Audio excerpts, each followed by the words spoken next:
Hola, hola, bienvenidos todos, todas, todes a un capítulo más de Salud Incluyente.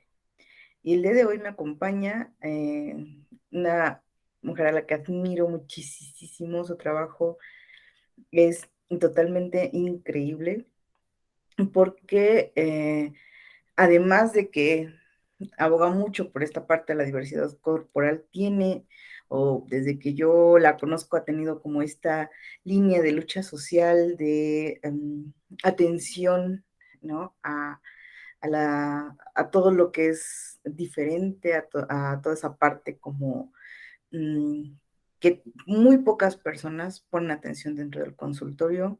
Doctora Mariana, muchísimas gracias por estar aquí.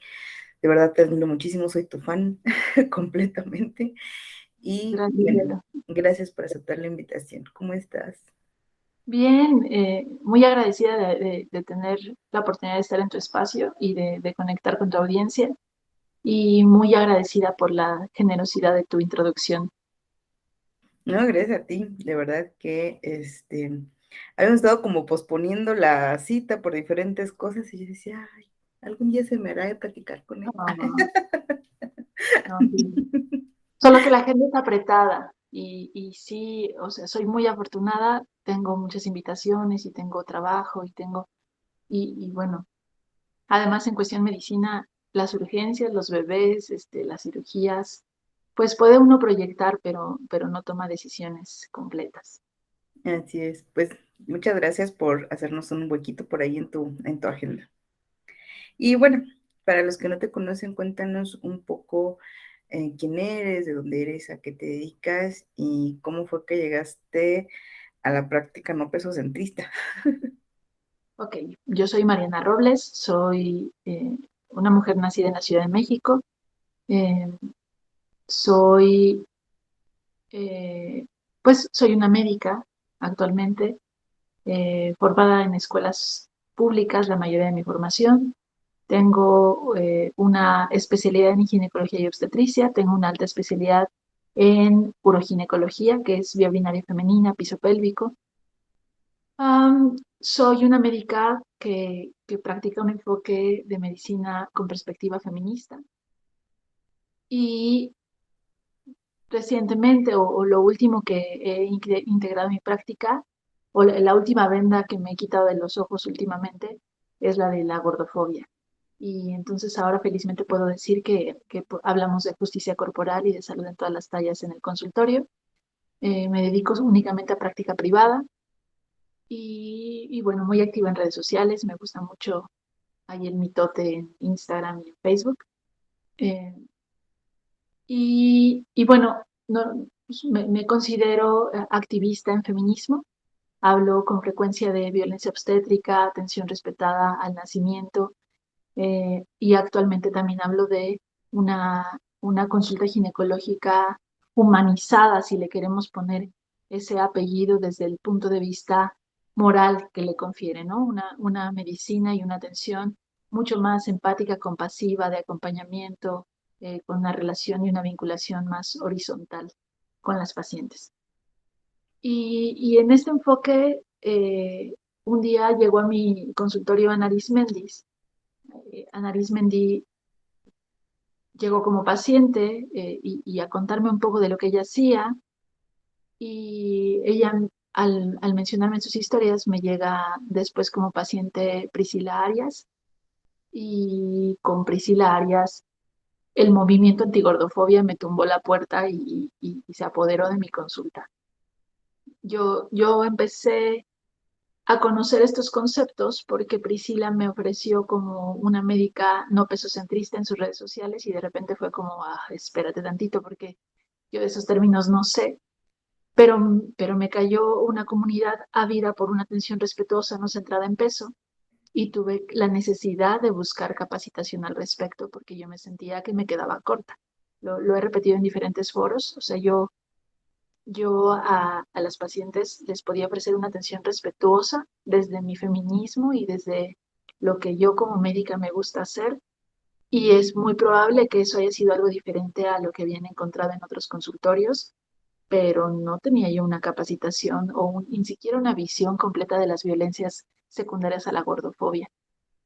Y bueno, empecé a tomar la certificación con Raquel Lobatón, todavía estoy en ese proceso, pero fue un proceso de mucha introspección y de revisión de mi práctica y de revisión de mis discursos y de revisión y reestructura de las ideas en las que creo y de cómo ejercer medicina. Y, y aquí estamos, ¿no? O sea, de repente, aunque me halaga mucho que parezca novedad que una ginecóloga hable de salud en todas las tallas, también es muy triste. O sea, pensar que me invitan a un podcast cada 2 veces a la semana porque no hay otra ginecóloga o no hay muchas médicas que estén hablando al respecto. Híjole, es sumamente triste porque entonces te das cuenta de todo lo que hace falta, ¿no? Y de todo lo que, estoy segura que va a cambiar, pero de todo lo que paulatinamente tendría que repararse y de todo lo que nos quedan a deber todavía. Sí, realmente es un hecho que no habemos muchos profesionales de la salud en ningún ámbito, ¿eh? O sea, ni en nutrición ni en psicología, pero hay muchísimos menos en medicina, ¿no? O sea, Sí, yo creo que la medicina siendo como uno de los lugares donde más resistencia encontramos a una práctica no pesocentrista en todos los ámbitos, ¿no? Que aquí ya tuvimos la oportunidad, bueno, ya tuve la oportunidad de platicar con Bernadette, que es endocrinóloga, con Julia, que también es endocrinóloga, y bueno, o sea, se cuentan con la palma de la mano, o sea, no, entonces, y hemos estado haciendo redes, o sea, cuando tú me las mencionas, pues por supuesto que sé quiénes son, ¿no? Eh, no, no es real que nos podamos mirar entre nosotras y saber que estamos completas. Somos bien poquitas, pero la escuela de medicina carece de conocimientos en nutrición, carece de conocimientos de psicología de la alimentación, porque no se nos habla de trastornos de conducta alimenticia, porque no se nos habla de motivaciones, de deseos, de saciedad, de hambre, y se nos da un lugar de poder en donde nosotros moralmente nos sentimos superiores o la gente nos pone en un estrato superior con calidad de generar opiniones sin tener el contexto completo, ¿no? Sin tener la información que deberíamos tener. Y yo creo que eso es lo que ha hecho que se siga perpetuando esta mala información, porque incluso alguna paciente que vaya contigo a nutrición y después venga a un consultorio con una visión pesocentrista, pues está teniendo discursos distintos y va a tener que escoger a quién le cree.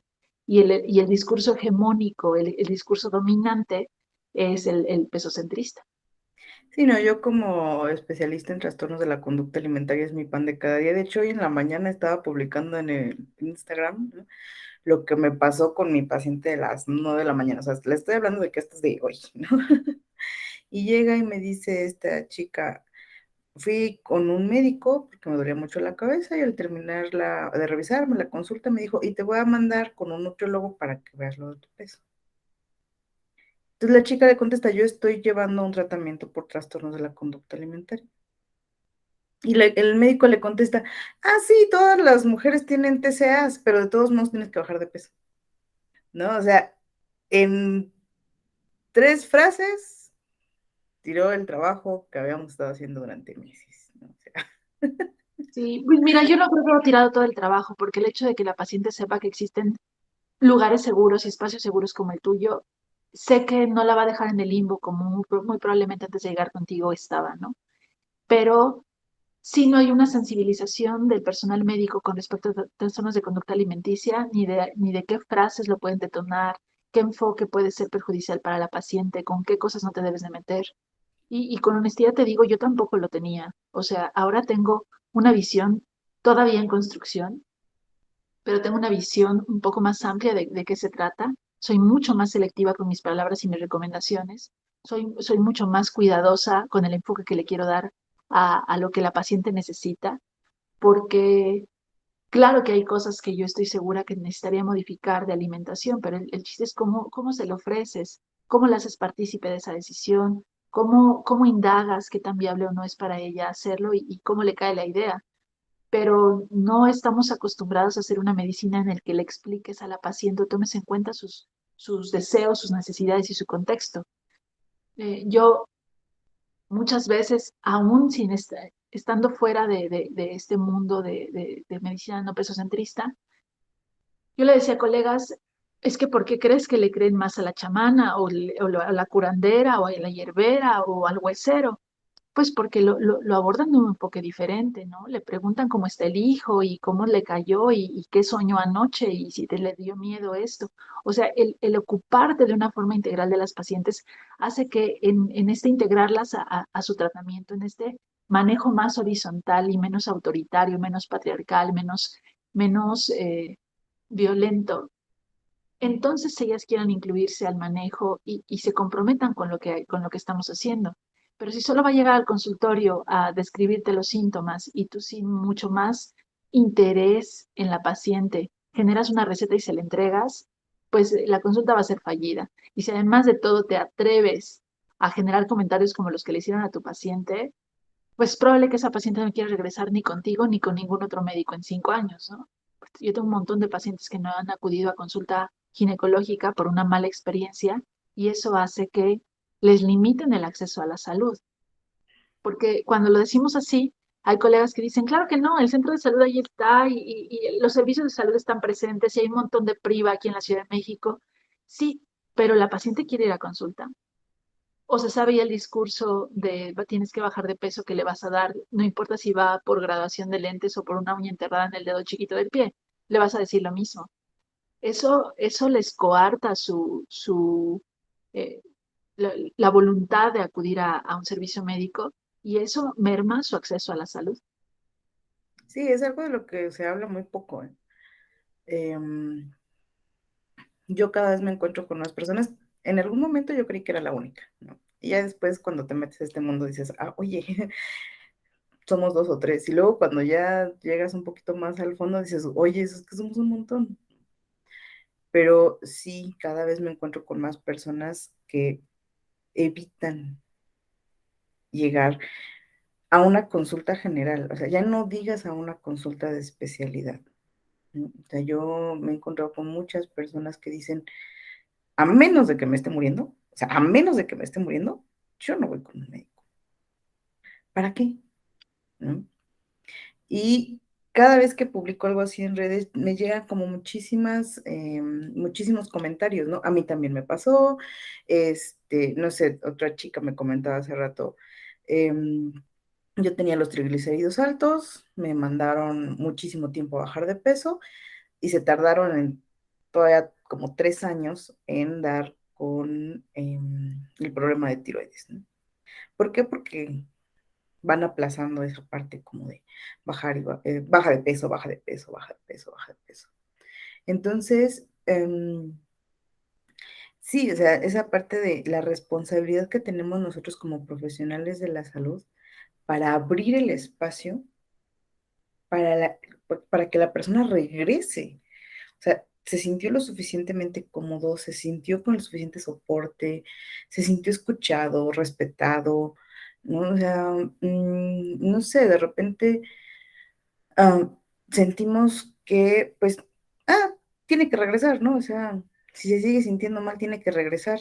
Y no, o sea, de verdad sucede que hay muchísimas personas que prefieren no regresar, aunque se estén sintiendo mal. Sí, y además creo que otro de los motivos que podrían limitarlas es esta consulta, este servicio médico fragmentado, en el que tú veniste por el dedo y entonces yo nomás te veo el dedo y entonces no estoy viendo el acné que tienes en el mentón o la caída de cabello evidente o la cantosis que te ven los pliegues, porque tú no veniste por el dedo y yo solo te veo el dedo, sin interesar que a lo mejor ese dedo está afectado por todo lo demás que hay atrás. Entonces, es la medicina que hace compartimentos de las pacientes y las especialidades lo hacemos, ¿eh? O sea, al final yo tengo una visión genitalizada de mi consulta, pero en la medida de mis posibilidades procuro una atención integral donde me interese cómo duermes, si tienes movimiento corporal, cómo te vinculas con la comida, eh, pero en general, o sea, no es la práctica general. Lo que nos enseña en medicina es a hiperespecializarnos en un pedacito del cuerpo y dejar de ver y dejar de manejar el contexto general de la paciente. Sí, o sea, y sí, entre los mismos, ¿no? Entre el mismo médico es como así especializado. Luego cuando tenemos que verlo desde otras, no sé, desde la nutrición, desde la psicología, desde la medicina, es muchísimo más complejo, ¿no? O sea, parece como que los psicólogos, por ejemplo, exclusivamente nos tenemos que enfocar en cómo se siente el paciente, en sus procesos mentales y demás, y no preguntamos, ¿no? Oye, ¿qué has estado comiendo? Oye, ¿no te está doliendo la cabeza? Oye, no sé, ¿cómo te has sentido del estómago? Cosas por el estilo que sí es cierto, o sea, no es nuestro campo, pero sí nos pueden dar una visión muchísimo más amplia de lo que está sucediendo. ¿Mm? El nutriólogo, por otro lado, simplemente es, ¿qué? ¿Cuánto comes? ¿Qué comes? Pero, oye, ¿cómo te sientes cuando comes? Oye, ¿cómo te has sentido aquí? O sea, sí, Estás menstruando, ujú, o sea, cosas que nos deberían interesar en común, ¿no? exacto, ¿no? Yo creo que falta muchísima información. Después haremos un podcast de ello, ¿no? ¿Cuáles son como las cosas básicas, ¿no? Que tendríamos que preguntar en otras áreas de la salud, ¿no? O sea, porque si dentro de la medicina, ¿no? Fragmentamos al paciente, dentro de la salud en general está todavía más fragmentado, o sea, realmente no vemos a nuestros pacientes como seres biopsicosociales, ¿no? Lo que nos enseñaron, yo creo que a mí desde la secundaria me lo decían, ¿no? Que ni siquiera necesitas ser como profesional de la salud para entender que somos seres biopsicosociales. Entonces, y mucho es porque no lo sabemos, o sea, mucho es porque precisamente no, yo como psicóloga no sé, ¿no? ¿Qué preguntar? O sea, ¿dónde observar? ¿Qué preguntar para lo mínimamente básico eh, que me pueda ayudar a tener un panorama más amplio de lo que esa persona está viviendo, ¿no? Y de esa forma podríamos nosotros vincular procesos completamente físicos y metabólicos con procesos emocionales. Porque, por ejemplo, yo que veo mucha resistencia a la insulina, síndrome de ovario poliquístico, problemas de hipotiroidismo, hipertiroidismo, yo veo mucho trastorno emocional secundario a esos procesos. O sea, tendría que ser imperativo que si te llega una paciente con ansiedad, tenga un perfil tiroideo y una glucosa e insulina para checar si su ansiedad no viene desencadenada por un trastorno metabólico real, un trastorno hormonal real, y descartarlo y canalizarla y dar tratamiento y después vemos qué tanto se corrigió con eso o qué tanto de verdad necesitaba medicamentos para ansiedad o qué tanto de verdad necesitaba otras herramientas. Sí, Pero, realmente no tenemos ninguna clase de formación, ¿no? O sea, yo, por ejemplo, hasta ahorita que me lo estás diciendo, ¿no? Que sí, no, y me encantaría que después lo armamos y tú y yo estamos aquí soñando, pero una capacitación para psicólogas, por ejemplo, en explicarles, mira, no es que los vayas a diagnosticar tú, pero siquiera detecta y canaliza. Si tú tienes la conciencia y el conocimiento de que eso existe y que podría estar vinculado a la patología de tu paciente, que se haga laboratorios y detecta y canaliza. No tienes ni siquiera por qué resolverlos tú. Y ni siquiera a lo mejor con la especialista, una buena médica general que puedas leer e interpretar de forma correcta, porque los laboratorios tienen su chiste, Yolo. O sea, si tú te vas a regir por los parámetros de normalidad que te pone el laboratorio, te vas a equivocar un montón de veces. Hay que saberlos leer e interpretar para el caso en específico y saber dar un diagnóstico en función de eso. Y a lo mejor no lo vas a tratar tú, Yolo. A lo mejor tú no vas a diagnosticar y tratar la resistencia a la insulina, pero ujú, estoy segura que tu paciente estaría súper agradecida de que la vincules con la médica que le va a resolver. Y tengo una paciente que me dijo, dice, sospeché que tenía resistencia a la insulina, por eso saqué mi cita contigo. Y le dije a mi terapeuta, ¿sabes qué? Vamos a ponerle pausa porque te estoy dejando toda la chamba a ti. Y yo creo que tengo resistencia a la insulina. Entonces, ya que está conmigo, ya que está con tratamiento, ya que la ansiedad, las crisis de pánico, el insomnio, los síntomas de depresión han menguado un montón, ahora regresó con su terapeuta y dice, y ahora tuve oportunidad de ver que tengo déficit de atención, porque antes tenía yo tanto cansancio, tenía yo tanta ansiedad, la pasaba yo tan mal con el insomnio que no había podido trabajar otros aspectos con mi terapeuta, ¿no? Entonces regresó con su terapeuta y le dijo, ahora sí, ya no vas sola, ¿no? Ya tengo tratamiento, vamos juntas. Y Sí, esa es la medicina que me gustaría ofrecer. aquí lo he platicado muchas veces, ¿no? Yo hasta que llegué de este lado en Salón Todas las Tallas, descubrí lo que significa realmente un trabajo interdisciplinario. ¿No? Precisamente por eso, o sea, porque antes era como una pelea por los pacientes de a ver quién se quedaba con él, ¿no? A ver quién le resolvía el problemita y a ver quién se quedaba con él. Y cuando llegas acá y nos damos cuenta de que los pacientes son tan complejos, tan profundos, tan seres humanos, Claro. también, ¿no? Nos damos cuenta de que solos no podemos. Sí, En no, es realidad real. necesitamos de otros profesionales de la salud que nos ayuden a llevar un solo caso, o sea, es real. Yo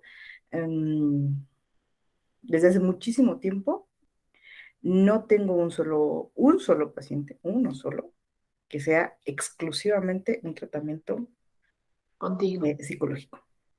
Sí, el detalle es que en la sociedad actual eso es privativo de quien puede, porque las instituciones públicas difícilmente ofrecen un abordaje multidisciplinario eficiente.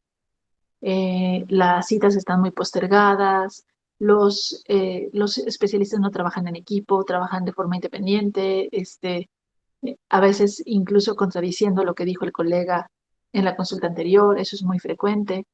Y quien puede tener la oportunidad de pagarse un equipo que le esté viendo de forma integral, perdón, es porque tiene los recursos y el tiempo.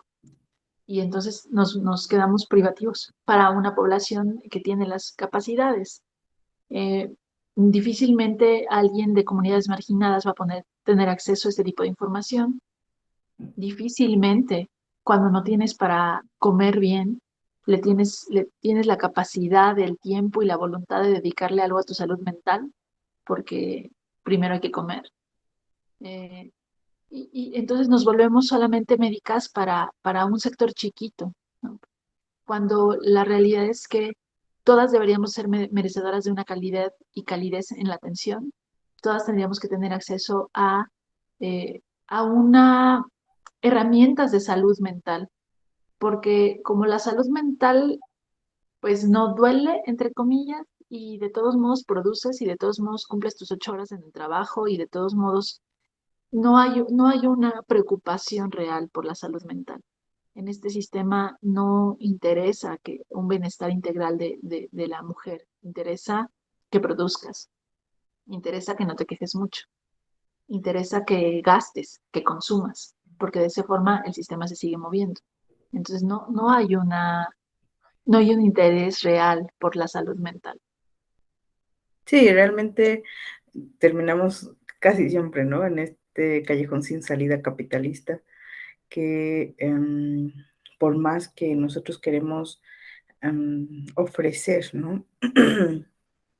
Una atención multidisciplinaria, humana, que hemos trabajado como un montón acerca de los sesgos y demás, nos enfrentamos ciertamente a un verdadero gigante, ¿no? Que es el capitalismo, donde ¿quién te va a estar pagando ese tipo de atención? ¿No? O sea, ¿cuánto será? ¿El 3% de la población tiene acceso a ese tipo de atención? Sí, y otra cosa que creo que es importante mencionar es este poco entendimiento y poca empatía. Yo fíjate que con más frecuencia hablo de una medicina masculina o patriarcal y de una medicina más femenina, que no necesariamente es ejercida por mujeres, pero que tiene cualidades diferentes. La medicina, el sistema médico fue creado por hombres, o sea, nosotras estamos siendo partícipes del sistema hace como 5 minutos y nos estamos añadiendo a un sistema que ya estaba previamente establecido por solo hombres, porque antes en la medicina solo había hombres. Esta medicina patriarcal no te permite detenerte a ser empática, a cuidar de las emociones, a tener una visión compasiva de la que tienes enfrente, a tener una relación horizontal donde tú seas una fuente de información para el acompañamiento de los procesos de la otra, sino tiene un enfoque jerárquico y violento y práctico y pragmático en el que solo resuelvo y solo lo físico me interesa y solo lo material. Entonces, este tipo de medicina no se detiene a evaluar cosmovisión, expectativas, problemática social, problemática familiar, problemática económica y un chorro de factores que son estos factores determinantes de la salud. Simplemente se dedica a producir y a resolver y a generar procesos como si fueran en serie, ¿no? Como si de verdad todas las humanas del planeta nos funcionáramos exactamente igual, o como si la solución que es para mí funcionara para ti. Hacer una medicina individual es mucho más agotador, o sea, genera la necesidad de que dejes ahí mucho más de tus conocimientos, empatía, y no hablo ni siquiera de que te desgastes tú ahí, porque eso yo también estoy aprendiendo a hacerlo, ¿no? A acompañar sin que se me quede un pedazo de mí en el proceso. Pero es una medicina que implica mucho más de inversión, incluso emocional, por parte de las profesionales que la ejercemos, y esa es una medicina más completa y más empática, pero no nos es permitida. Yo tengo historias de, por ejemplo, cuando hice el servicio social de mi especialidad, yo estoy acostumbrada a saberme los nombres de mis bebés desde que están en la pancita, ¿no? Entonces, a mis pacientes de hospital público les preguntaba el nombre de su bebé y acostumbré a una de mis internas en especial, que es a la que tengo en mente, a llamarles a la paciente por su nombre y al bebé por su nombre. Y la regañaron por preguntarle a la paciente con el nombre del bebé y le dijeron que eso estaba mal, que se estaba involucrando de más y que qué iba a pasar si se moría, iba a hacer que la paciente se sintiera más mal si ese bebé se moría. Y dices, no estás entendiendo nada. O sea, no te estás llevando, o sea, no te estás volviendo amiga de la paciente. Y la verdad es que en mi consulta, si así es, tampoco me pasa nada, ¿eh? Eh, no te estás volviendo, no estás pasando límites de respeto, te estás involucrando y estás haciéndola sentir como humana, completa, dueña de su nombre y de su personalidad. Y tampoco le vas a quitar nada de dolor al duelo si ese bebé no se queda. O sea, ¿por qué crees que solo por mencionarlo en voz alta va a doler más o va a doler menos? Sí, o Hay sea, ¿o un... por qué crees que llamarlo producto hace que duela menos, no? O sea, Exacto, exacto. Entonces, pero son este tipo de cosas que la medicina patriarcal no se permite. Ya vemos un montón de mujeres ejerciendo medicina patriarcal, porque nos integramos a su sistema sin cuestionarnos mucho. Porque desde lo que nosotras somos como mujeres tenemos herramientas que el mismo sistema nos ha exigido desarrolla. desarrollar, la empatía, porque somos cuidadoras, porque somos sensibles, ¿no? Porque se nos permite la expresión de afectos y de sentimientos que no se les permite a ellos. Y conste que no somos nosotras las que no los permitimos, o sea, ellos no se lo permiten entre ellos. Entonces, ¿cómo nosotras tenemos cualidades que si las agregamos a nuestra consulta, pues el resultado cambia por completo? Yo tengo pacientes que de verdad a lo que van es a sentirse escuchadas y ya. Y con más de alguna, recuerdo ahorita alguna paciente que no siguió las indicaciones, la cité en 3 meses y llegó sin seguir indicaciones y muchas podrían decirte, pues, ¿y a qué fuiste? ¿No? ¿O por qué gastaste en otra consulta si no seguiste las indicaciones? La paciente me decía, estoy deseosa de que llegue la cita contigo porque sé que vuelvo a enganchar, vuelvo a conectar con el proceso terapéutico, necesito regresar y dije, bueno, no nos veamos en 3 meses entonces, te veo el mes que entra, porque si lo que necesitas es este sentir que no Anclaje. te sueltan, exacto, ese anclaje es la palabra correcta, pues acá te veo en un mes, ¿no? Y lo hacemos a tu forma. Entonces, evaluar todos los factores que la paciente necesita y estoy segura, estoy segura que yo todavía me quedo corta, pero hago la mejor medicina posible cuidando también la propia salud mental y tratando de ofrecer herramientas extras. ¿Cómo Y cuidas esto, tu salud mental? Porque, bueno, o sea, yo creo que es algo súper importante y de lo que se habla poco, ¿no? O sea, los profesionales de la salud también necesitamos cuidar nuestra salud, ¿no? no se nos habla nada, nada en medicina. Y muchas de nosotras estamos en especialidades en donde la muerte te pasa cerquita, te pasa rozando el hombro y donde la toma de decisiones puede hacer una diferencia significativa, no solo en la vida de una persona, sino en todo su entorno. Confrontarte ante eso, dar un mal pronóstico, dar un diagnóstico con connotación negativa, hablar de muerte es sumamente incómodo, ¿no? O sea, no se nos enseña, a menos de que tengas una capacitación especial en tanatología, en un acercamiento diferente a la paciente, difícilmente se nos enseña en la carrera como tal. Las colegas que tienen estas cualidades es porque las han obtenido con posgrados, o sea, de forma autodidacta, porque ya tenían una sensibilidad diferente desde el principio, pero no porque se nos genere eso en la carrera.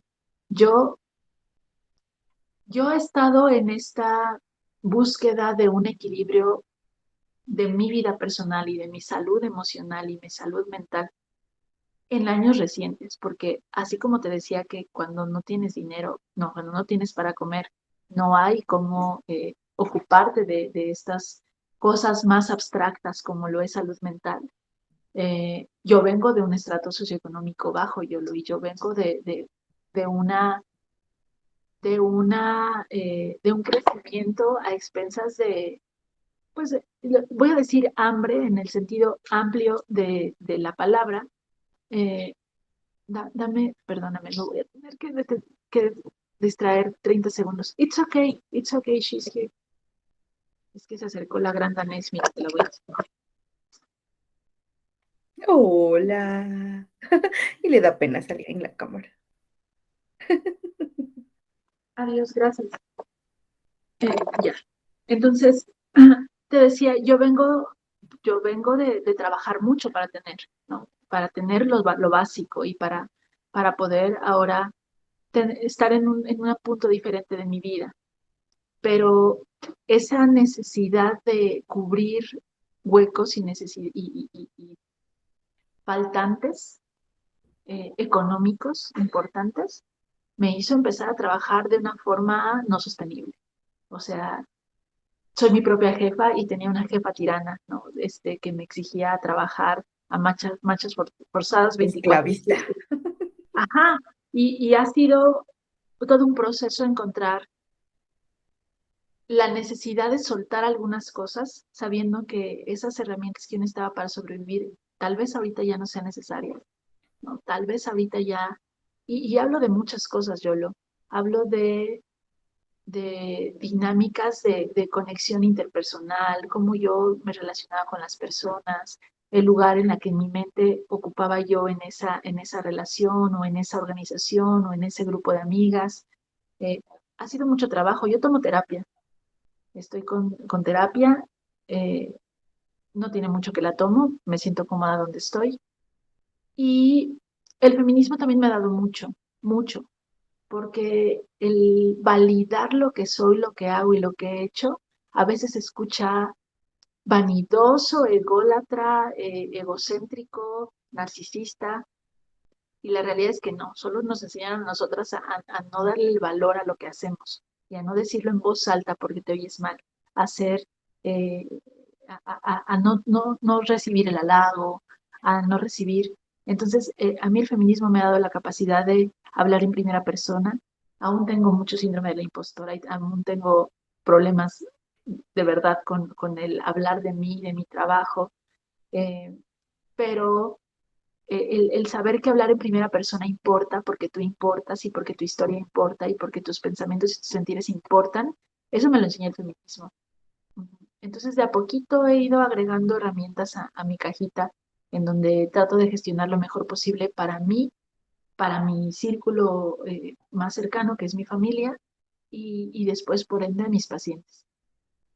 Sí, yo creo que em, observar, ¿no? Las cosas como nos van afectando y valorarlo, ¿no? O sea, no estar como fingiendo que no pasa, Claro. es el inicio de muchísimas cosas, ¿no?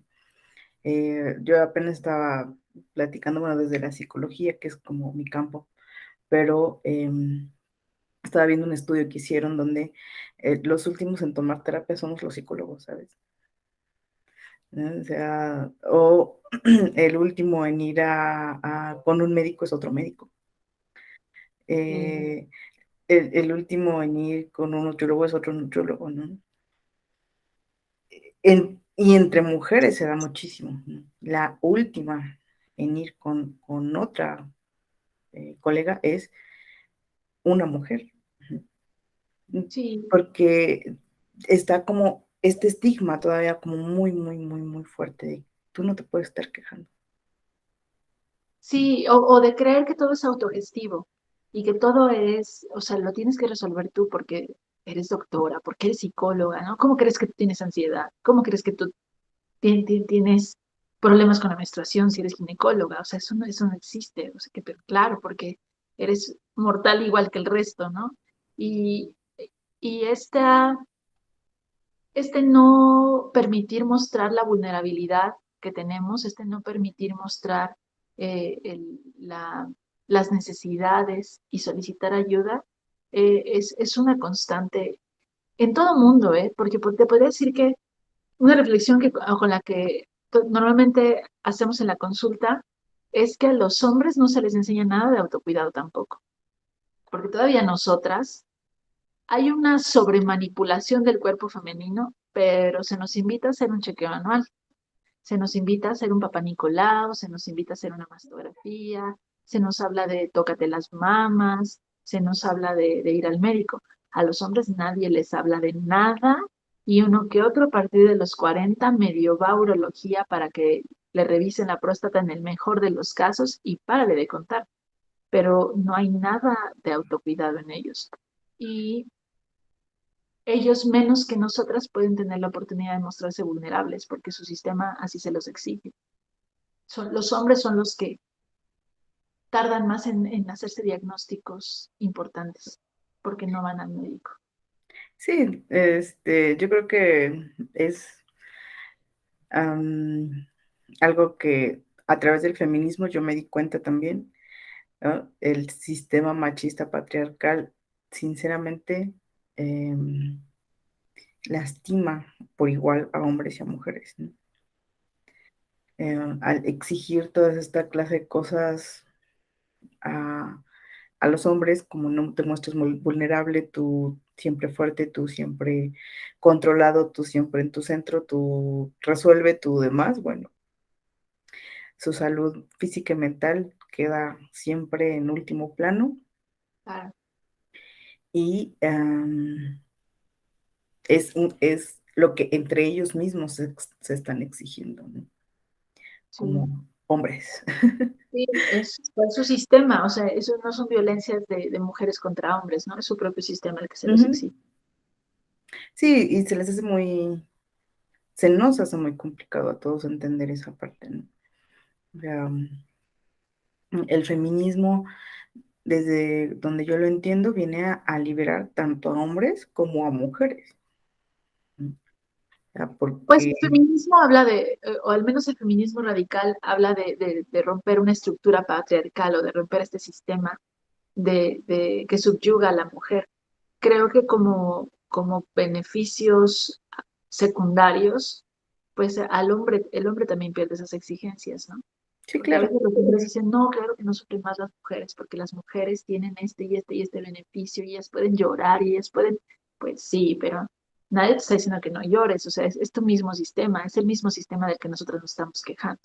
Entonces, por ende, hablar de una perspectiva feminista es hablar de más justicia social para todas las personas, no sujeto a género, no sujeto a ninguna otra cosa más que tu valía como humano o como humana. Entonces, sí, desde ahí hablamos de una justicia para toda la población y no solo para nosotras. Sí, exacto, ¿no? Entonces, yo creo que si tú pudieras, no sé, ¿no? A las médicas, ¿no? Que están comenzando como como que se te cae la venda de los ojos, ¿no?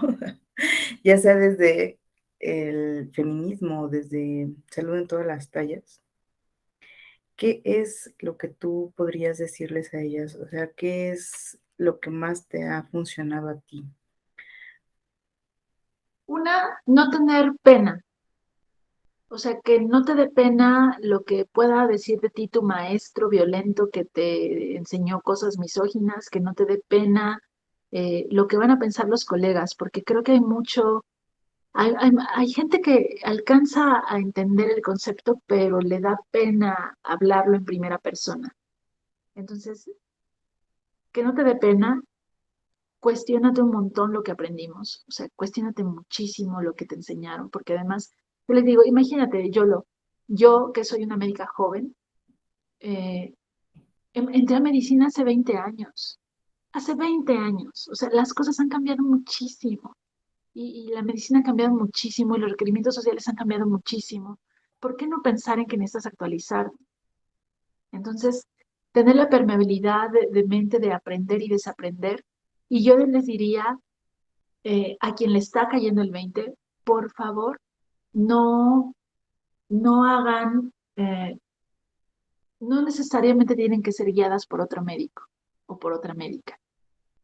En la riqueza de tu práctica va a ser que alcances a curiosear en las especialidades de los demás, en la fisioterapeuta, en la psicóloga, en la nutrióloga, y obviamente en especialistas pues cercanos a tu área, ¿no? Yo estoy muy en contacto con Bernardo Rivas, eh, platico casos con Angeli Baena, que es bióloga de reproducción, platico casos con Noemí, que se dedica más a materno-fetal, llego a platicar casos con Joali Palma, en fin, en tejer redes está una mejor experiencia de ejercer la medicina.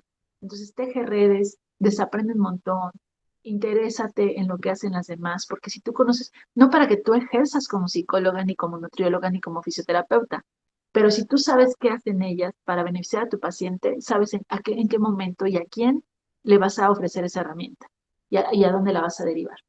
Entonces, interesarse por la multidisciplinaridad y que te importe un poco nada lo que opinen de ti. Y lo digo porque a mí me pasó, Yolo, si tú te vas a mi feed de Instagram y te vas hasta abajo, te vas a dar cuenta que mis publicaciones no tenían la connotación que tienen ahorita. Y a mí me metía en jaque pensar en que yo escribiera y que escribiera algo mal y que entonces cuando lo lea Perenganita, ¿qué va a decir? Y cuando lo lea Sutanita, ¿qué va a decir? Y hasta que me fui quitando esos miedos de escribir con mis palabras, que sonara mi voz, que no me interesara quién me leyera, llegué a la conclusión de que si alguien me iba a criticar, el mensaje no era para esa persona. O sea, tan, ¿no? Mi mensaje va para quien le resuena, para quien le hace sentido, para quien quiere seguirme, para quien quiere llegar a mi consulta. Pero si lo que iba a recibir es una crítica, entonces no me interesa de quién. Porque además la gente en el gremio sabe tan poquito de feminismo y tan poquito de salud en las tallas que a mí me preocuparía que Ana Arismendi me hiciera una crítica, un comentario de algo que estoy haciendo mal, ¿no? Que Raquel Ovatón señalara que algo dije chueco, que alguna de las médicas de mi equipo me dijera, Mariana, ¿qué cosa estás diciendo? ¿No? Así no se maneja esta patología. Pero la gente que no sabe ni siquiera de lo que estoy hablando, ¿qué me puede criticar? O sea, si no hablamos el mismo idioma, si no estamos en la misma sintonía.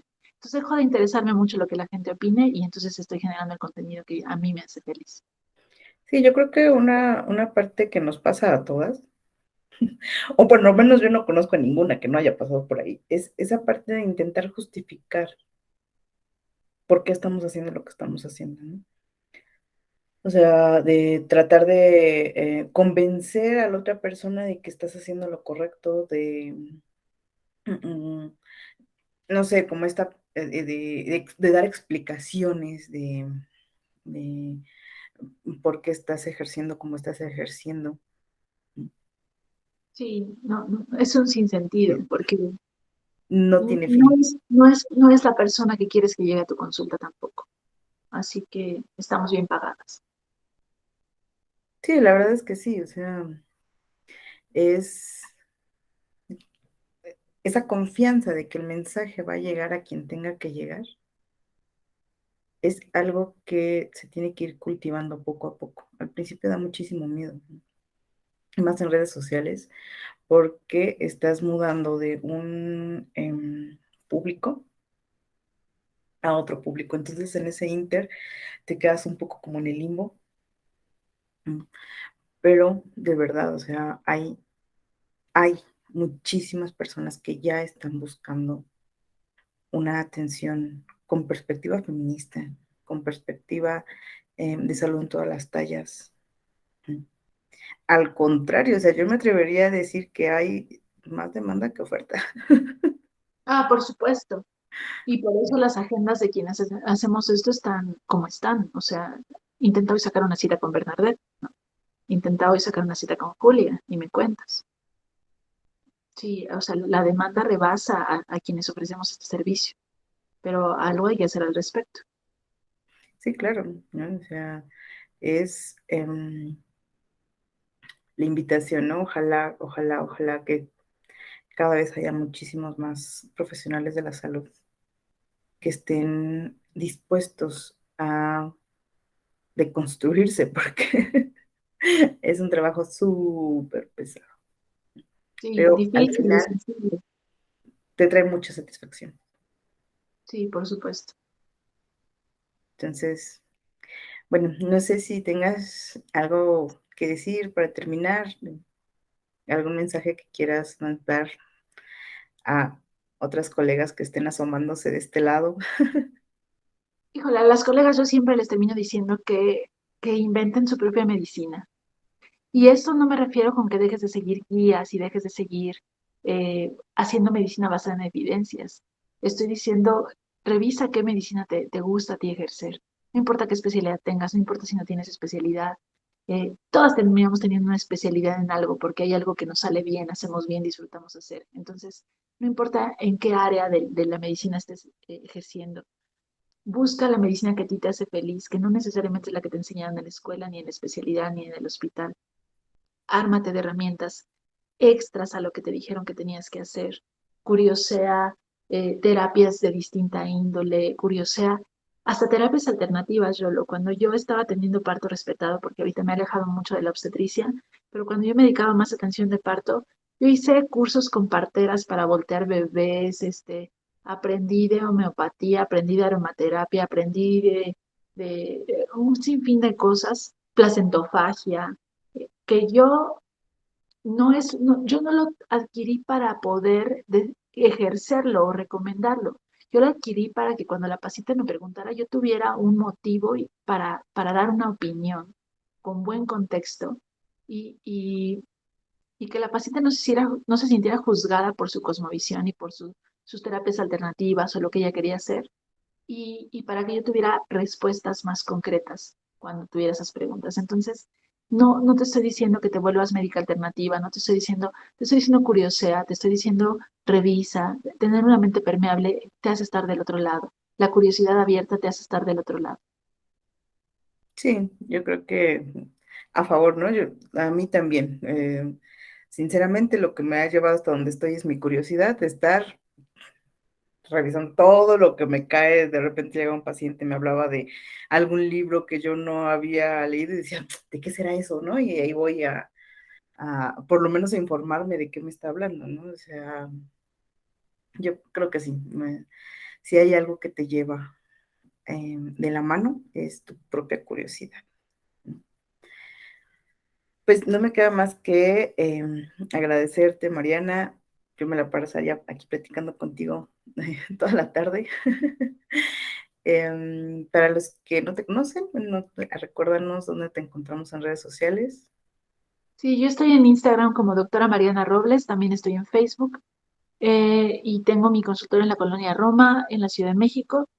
La agenda es difícil, como ya lo platicábamos, pero espero en el futuro empezar a ofrecer recursos extras para que las pacientes puedan informarse. Muchísimas gracias. No me queda más que agradecer a todos los que nos escucharon. Gracias por dejarnos entrar en sus vidas y nos vemos en el próximo capítulo de Salud Incluyente. Muchísimas gracias. Bye.